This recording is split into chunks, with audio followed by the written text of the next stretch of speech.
Sometimes I feel like I'm a bit lacking, unfit, or inadequate. And I think pretty much everyone can get overwhelmed and weighed down by questions of the am I good enough and am I doing any of this right sort? Sometimes even do I have a purpose and what's the point of anything if I don't or if I'm not fulfilling it just right? It's difficult and a little demoralizing when I start thinking like this until I remember the wiener dog. More specifically, this funny looking beast's unfortunate dark past and what its purpose is. We all know that for centuries, humans have been unable to resist playing God when it comes to man's best friend. And there are many examples of times when man played God a bit too hard and ended up crossbreeding the actual devil. As a result, lots of modern dog breeds just look a bit miserable and outright pale in comparison to their noble ancestors. The majority of you might be mistakenly under the impression that this is the case for the wiener dog, a beast so unwholesomely long yet laughably short. There can't possibly be a purpose behind any of this. In fact, it exists so low to the ground that it looks a bit sad, really, but still in a cute way. Yes, the wiener dog has this air of being weak or incapable. It draws us in with its light-hearted wretchedness, and we feel the urge to take care of it. But that's not the true purpose of the wiener dog at all. Dachshund means badger dog, and its name and purpose can be most solidly traced back to 18th century Germany. Its exact origins are highly debated, but regardless, the badger caller or badger warrior did as its name suggests. And it did it better than any other hunting dog of similar size, because every aspect of its build was perfectly suited to its purpose. Short legs to fit through badger holes, small paws and shoulders which allowed for optimum digging motions, and floppy ears to protect it from the dirt. Even their KFC drumstick type build was necessary for going into badger tunnels, while their long and well-developed ribcage protected their lungs and tiny dog hearts during badger face-offs. Edit note, badgers are really terrifying. But the dachshund's strong underjaw lined with surprisingly large teeth made them more than worthy opponents. To quote the American Kennel Club,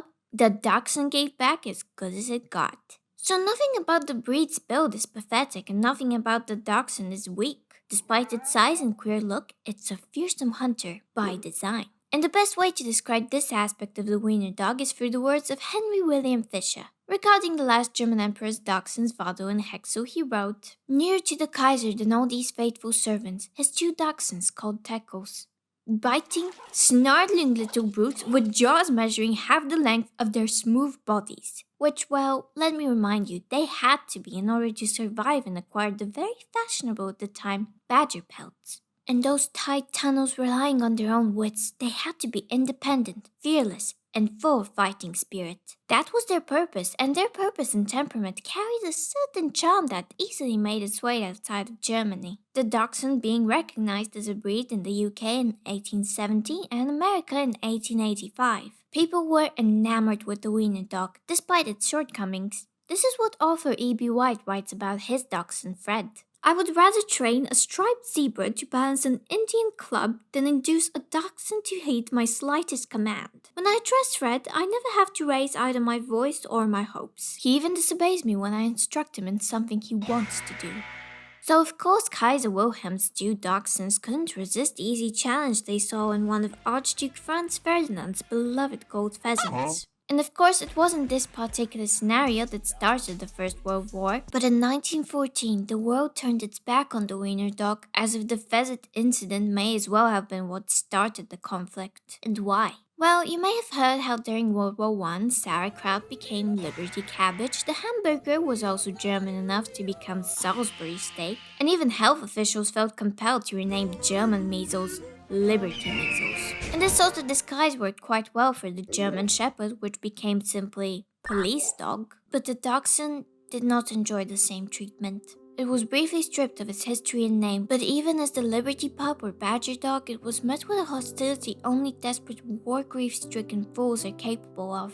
Because the dog was so beloved in Germany during the war, it became its primary symbol. Its perfectly adequate short little legs had to bear the weight of human inadequacy. And so its new purpose was to be an easy punching bag and the postcard poster child for hardly funny political cartoonists. Things weren't looking good for the wiener dog.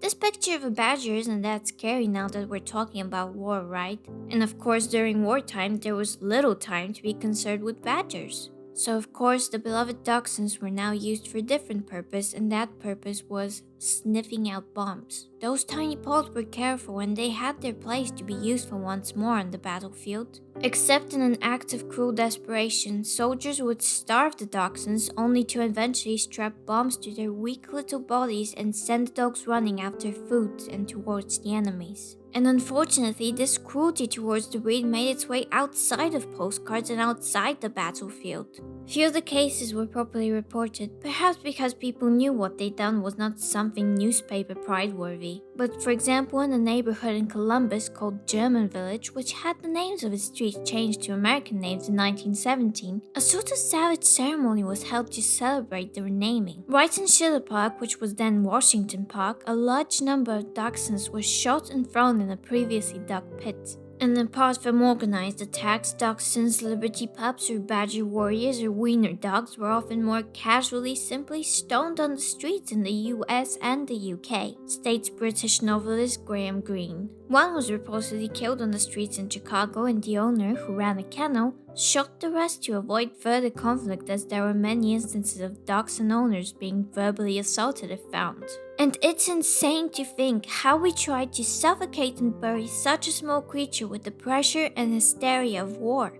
So hated only because it used to be so loved, so small and so capable, but now unwanted and disgusting. What of badgers and bombs and being a symbol when everyone's eyes are so clouded by grief that they can't see you? And thank God for those that did see you and kept you safe. Some dachshund owners protected their dogs with humor. Like the dachshund in Edwardsville, which was being led by its owner with a U-144 sign, as in the German U-boat submarine. Or a sports columnist for the St. Louis Post-Dispatch, who wrote that his dachshund Henry is so patriotic that he wouldn't eat Frankfurter sausage not until we changed the name to Victory Wurst. Still, by 1920 there were less than 15 dachshunds left in the US. But they were strong. They were faithful. They lived through the war. And when the American and Canadian soldiers were coming back home, with them, they brought the dachshund back, along with German wives in some cases. While still called badger dogs as to distance them from their German origin, it would only be another 4 years for the dachshund to be given back their original name, and in no time, they would again take their place as a symbol of Germany. This little guy not only survived as a breed, it thrived.